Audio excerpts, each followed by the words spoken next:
तो वहीं देश के सबसे बड़े एयरपोर्ट जेवर एयरपोर्ट का शिलान्यास इस हफ्ते प्रधानमंत्री नरेंद्र मोदी करेंगे और इसकी जानकारी उत्तर प्रदेश प्रशासन ने दी है, जिसकी तैयारी भी शुरू हो गई है। बता दें कि जेवर एयरपोर्ट कई सालों से लटका हुआ था, लेकिन केंद्र में मोदी सरकार और उत्तर प्रदेश में योगी सरकार आने के बाद इसके काम में तेजी आई है और इसके 2024 तक पूरा होने की संभावना है।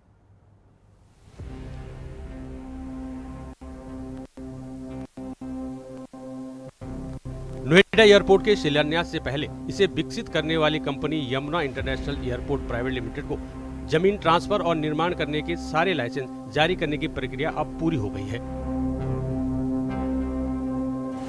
अब जानकारी दी गई है कि अगस्त के पहले हफ्ते में यानी कि इसी हफ्ते देश के प्रधानमंत्री नरेंद्र मोदी इसका शिलान्यास करेंगे। साल 2024 तक इस एयरपोर्ट को ऑपरेशनल कर दिया जाएगा। एयरपोर्ट पर बने प्रस्तुतिकरण को देखते हुए सीएम ने कहा कि एयरपोर्ट टर्मिनल को भारतीय वास्तुकला का विशिष्ट नमूना बनाने की कोशिश होनी चाहिए। ईडा के सीईओ डॉक्टर अरुणवीर सिंह के साथ नोडल अधिकारी शैलेंद्र भाटिया और Yamuna international airport private limited के सीईओ क्रिस्टोफ सेलमन के साथ यूपी के निदेशक नागरिक उड्डयन विशाख भी इस दौरान मौजूद रहे। मुख्यमंत्री योगी ने कहा कि जेवर एयरपोर्ट की कनेक्टिविटी की दिशा में भी काम चल रहा है। इसके लिए एयरपोर्ट को high speed rail, Indira Gandhi airport से सड़क मार्ग द्वारा जोड़ने और मेट्रो रेल से जोड़ने पर भी काम चल रहा है। सीएम ने कहा कि एविएशन सेक्टर असीम संभावना वाला क्षेत्र है। ये रोजगार पैदा करने का माध्यम भी है और आर्थिक समृद्धि का साधन भी।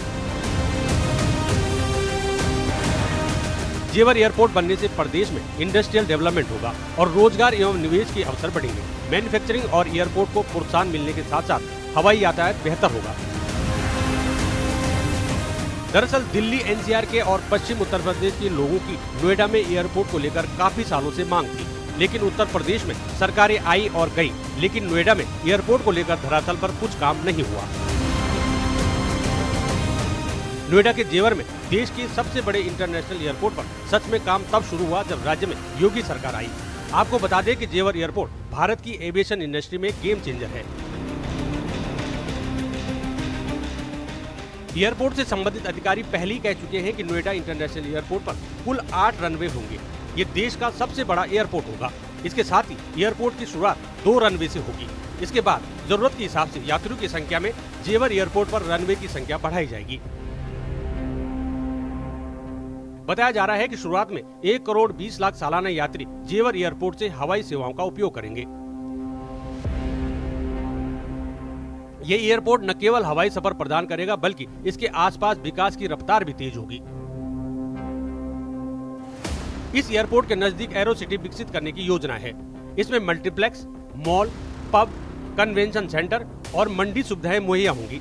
जाहिर तौर पर इससे किसानों की फसल भी विश्व मार्केट तक पहुंचेगी।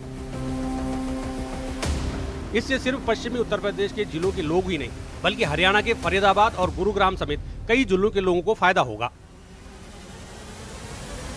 दिल्ली स्थित इंदिरा गांधी अंतर्राष्ट्रीय हवाई अड्डे से नोएडा इंटरनेशनल एयरपोर्ट की कनेक्टिविटी सुनिश्चित की जाएगी।